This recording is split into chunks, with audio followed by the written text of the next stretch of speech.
This fall, millions of American students won't get to hear that bell. It's funny, just hearing that sound takes me back. You're hanging out in the hallway or talking at your locker, making plans for the weekend, and then that bell sends you running, sliding into your desk before the teacher notices anyone is late. For many kids, school isn't going to sound that way. It's not going to look that way, for a while at least. When my 7-year-old eventually does return to the classroom, I often wonder what will have changed. The truth is, probably a lot. Disruptions caused by COVID-19 are far-reaching, and when it comes to our education system, far worse than we could have imagined just months ago. So all this week, we're trying to understand those ramifications just a little bit better. We'll find out what it means to take the traditional public school experience and move it away from group work and recess and field trips to a system that relies on tablets, apps, and lots of video calls. It's a series we're calling Coronavirus in the Classroom. And if there's one thing we've learned this week in talking to dozens of parents and teachers and experts, it's that the education crisis born out of this pandemic is fraught. So what we want to do is we want to get our schools open. We want to get them open quickly, beautifully in the fall. The science should not stand in the way of this. While the new school year will begin in August, it will not start with students at school facilities. I felt very relieved, like, okay, we're actually being heard. We were all expecting to have the opportunity to do some semblance of school in person. What are we going to do now? It is totally the biggest online learning experiment we've ever had in this country. As the spread of COVID-19 continues to worsen, at least 17 of the 20 largest school districts across the country are choosing to go fully remote as their back-to-school plan. That affects more than 4 million students.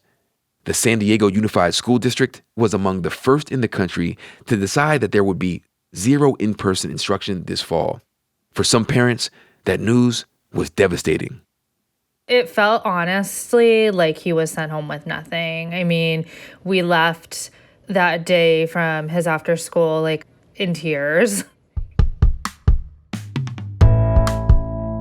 I'm Tremaine Lee, and this is Into America. We'll be spending the week in sunny, warm San Diego, virtually of course, talking to the people at the center of this crisis about whether this district and others like it are prepared for a future where classrooms are entirely online.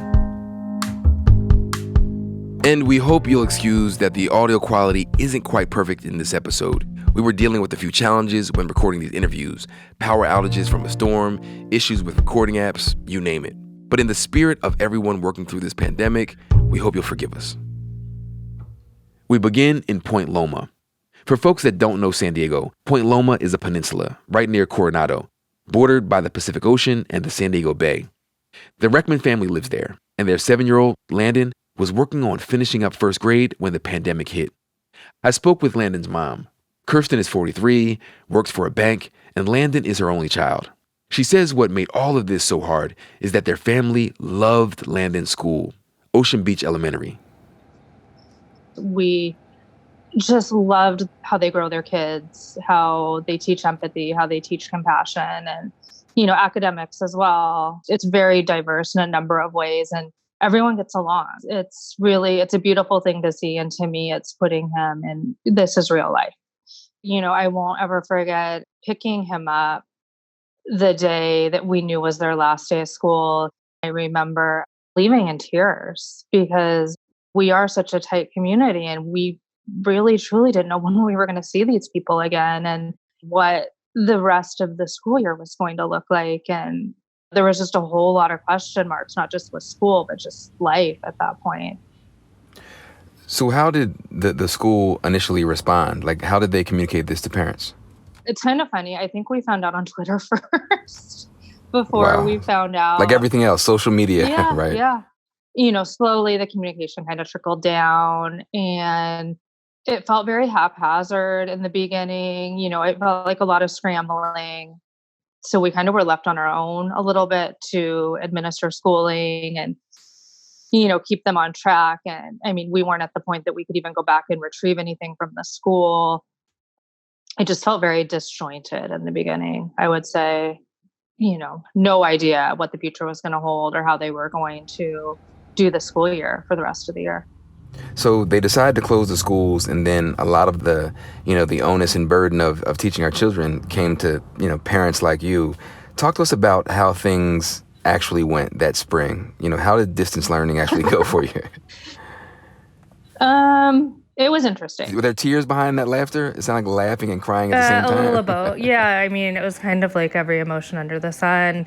I think like just the biggest thing is we felt like we had no direction. And I think a big part of it had to do with just the teachers had no direction, and so we were kind of just fending for ourselves. There was a lot of cajoling that went on in our house, a lot of pleading, a lot of bargaining, mm-hmm. And her son's a really good student, but I think, a lot of it was the isolation and being away from his friends and being away from his teachers and his peers. And we didn't let him know, but the teachers had told us that they would not lower their grades during that time. They would only increase. And we never did tell him that because we didn't want him to lose any motivation. So a lot of the concern has been about the actual tools and resources. And I wonder, what digital tools was your son using? I think there were like 15 apps.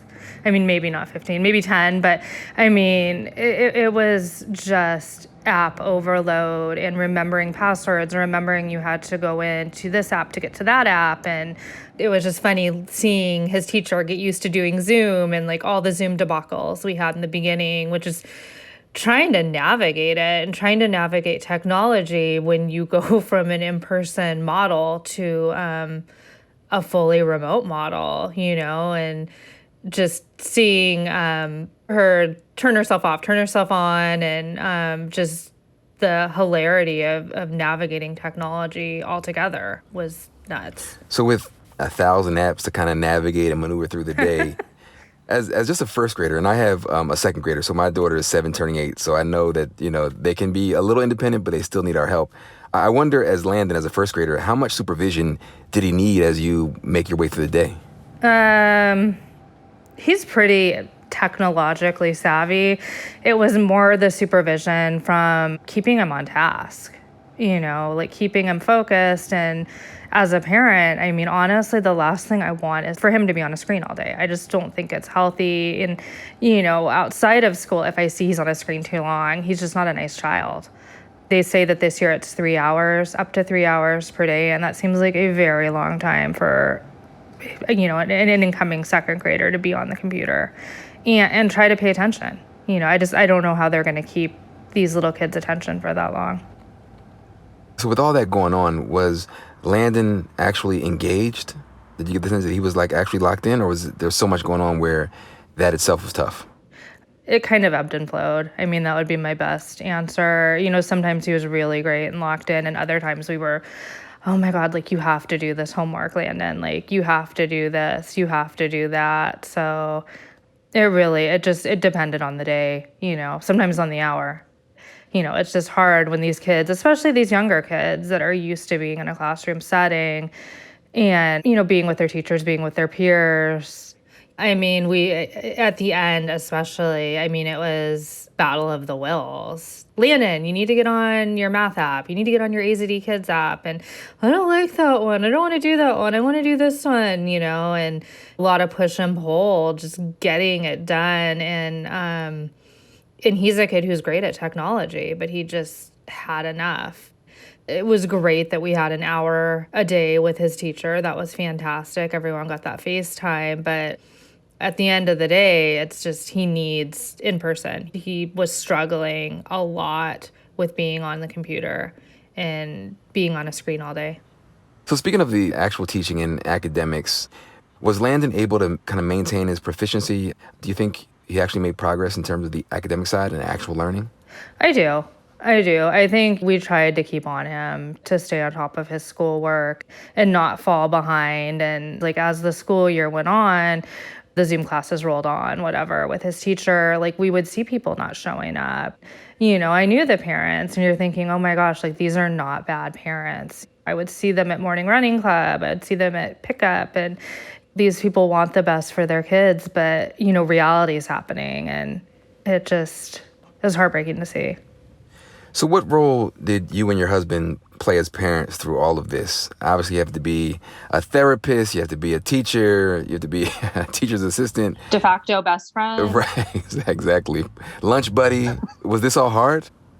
So if I needed to tell my boss, look, I have to do this with Landon, they'd say, fine, just make up the time. And then same with Eric, with his job.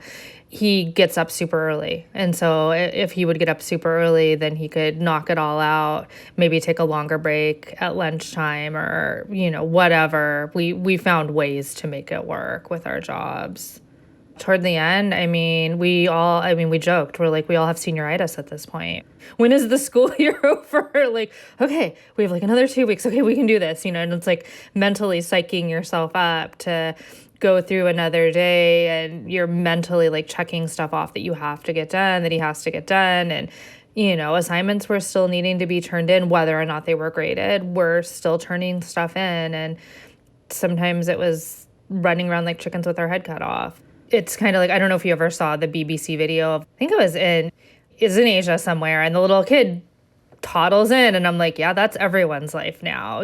Kids are photobombing on everyone's Zoom calls, and, I feel like it lent some humanity to everyone, because even these big, higher power people, it kind of leveled the playing field. We're all dealing with this right now together. We all have kids home, and they may wander in the screen. One time he almost wandered in naked on a call. Right. Yeah, good times. So it sounds like you got into a routine, but I wonder in those early weeks when Landon wasn't around his friends and he didn't have his peers to lean on, did you notice any changes in his behavior? Oh, yeah. Well, absolutely. Like, he had broken his leg skateboarding in mid-February. So then when school ended, he had left in a wheelchair. And then to have him stuck at home, immobile, basically. I couldn't say, Landon, go in the backyard, go play in the backyard, go do this, go do that. Like, he literally was stuck in that wheelchair. And then the cast came off, and then it was a walker. And so, I think those two things in tandem it was really hard on our family. There was a lot of tears. There's a lot of tears on both ends, because you feel helpless as a parent, too. Wow.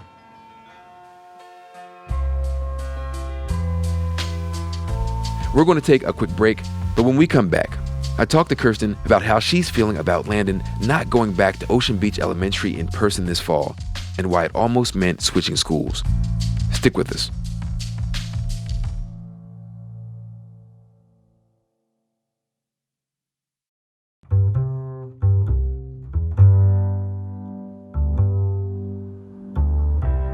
The San Diego Unified School District said, they're not coming back physically in the fall. They're going to stick with remote learning.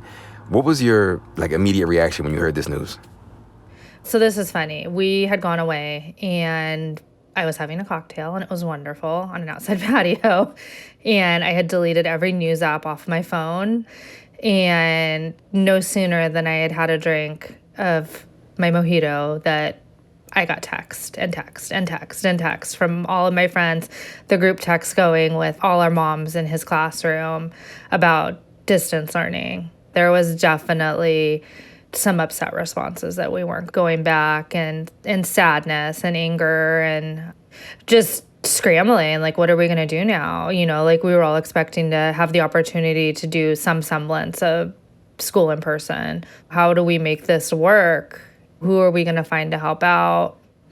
What do we do? So, yeah, it was definitely disappointing. At any point, did you and your husband think about actually moving Landon to a different school as much as you love the place?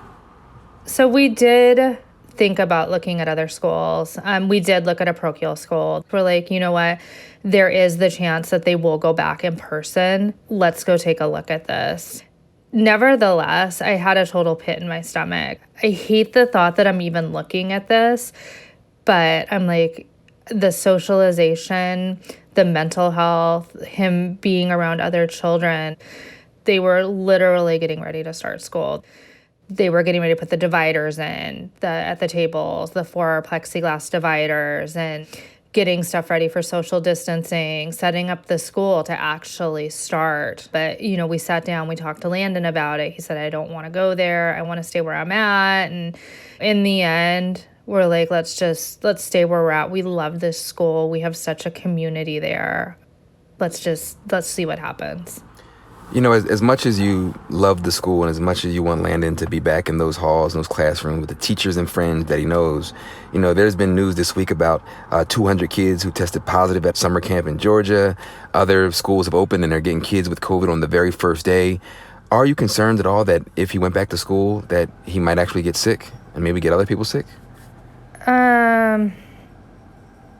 Honestly, at his level, I'm not super concerned. I feel like sometimes the bad news is what unfortunately makes the news. 20 countries have gone back in Europe. I think it's really a regional decision, and this is not a one-size-fits-all. I think even within San Diego, I think we need to look at community spread and see like where the hot spots are, because if you look at a heat map for our county, there are definitely spots where there's a lot more spread, there's a lot more cases, and maybe you go that granular that you look and see where cases are trending upward, where they're trending downward, you know, in conjunction with what hospitalizations are doing. I mean, I was hopeful that they would go back in the fall because I feel like the kids need to be back in school. And for me personally, looking at where our numbers have trended, how our hospitalizations have gone, I've never really seen anything alarming in our trends locally. You know, there are a lot of people who would say, you know, we're also seeing second waves in some places, and that there are some people who are so concerned as we parse through the data and people are still getting sick all across the country. You know, there are teachers who are saying, you know what, I'm relieved. You know, I filled out my will. I was scared. I'm so glad. Can you understand that sentiment at least? Because there are still people dying all across the country. Oh, absolutely. Yeah, absolutely. No. And I mean, as we move forward, we have to be sensitive to come up with a game plan that's going to be suitable for everyone, that gives a comfort level to everyone, because we can't have parties going back to school that are terrified, that feel like the numbers aren't where they need to be, that cases are on the rise. Like, we need to be sensitive to all of that. Absolutely. Do you have any friends or other parents in your social circle that are actually grateful schools aren't opening in the fall? Have you actually talked to some of those folks? I do. You know, I think everyone has different risk levels, and yeah, absolutely. I know people that, you know, regardless of whether we could have sent kids back, they probably would have chose distance learning. Yeah. How are those conversations? Are they, I can imagine, as we know, I've been in some of these, these email threads, and I've been in some of these parent groups, and they can get pretty chippy. Is there any tension between the parents who want to send their kids back and the parents who want to keep them home? Oh, yeah, there absolutely is. I mean, it's kind of gotten to the point for me that I just stay off Facebook, because it makes me sad. I've seen from friends in other places how just ugly it's gotten, and finger pointing, and you want people to die. Wow. And then on the other side, the people that think it's a conspiracy theory. We don't need any of this. We shouldn't be judging each other. We shouldn't be shaming each other. Like, we all are dealing with this in different ways. And instead of pointing the fingers, like, we need to be able to sit down and have some discourse and have amicable conversation regarding all of this. And, you know, it really boils down to like understanding where both sides come from, because everyone has their reasons. So Landon is entering a big year, second grade, which is a pretty big deal. So obviously things haven't been ideal, and they won't be ideal once school starts again with the distance learning. But are there aspects of online learning that you actually like, that you want to keep going regardless? With school, not necessarily. The one thing we did find is this other, and I think it's a homeschool platform. It's called OutSchool. And we've done some classes through there when we felt like at the very beginning, when we needed to supplement his learning, we were just doing different like science and math and some Spanish classes through there. And I know for us personally, we are doing, it's just my son and his one of his best friends, and we're basically helping to subsidize hiring someone to come help watch the boys while we're in school. You know, they said we can probably give $100 total, and we're like, that's fine. You know, what can we do to help you? It's our privilege to be able to do that. But, you know, that's the first I've heard of this in all this conversation, this idea that it could actually be inclusive. It could actually be an opportunity to spread some of the resources and pull folks in who might otherwise be shut out of these opportunities. Yeah, absolutely. And Kirsten, I just want to ask you this question, and I wonder, as we're all being very introspective about this experience and reflecting on it, you know, what have you learned from all of this? Not just about Landon, your child, but also about yourself. You know, to give yourself grace. and give others grace. Like, we're going to make mistakes. We're going to fumble through this, and to give myself grace to make mistakes and know that I'm not perfect. And there's going to be moments where I'm screaming at my kid, and it's not something I ever like to do, but to just stand back and realize we're really literally doing the best we can. Kirsten, who said you weren't a teacher? That was wisdom right there. I think we learned something. Thank you so very much. We really appreciate it, and good luck. Thank you. Kirsten Reckman lives in Point Loma, San Diego with her son and husband. Their son will start second grade online on August 31st.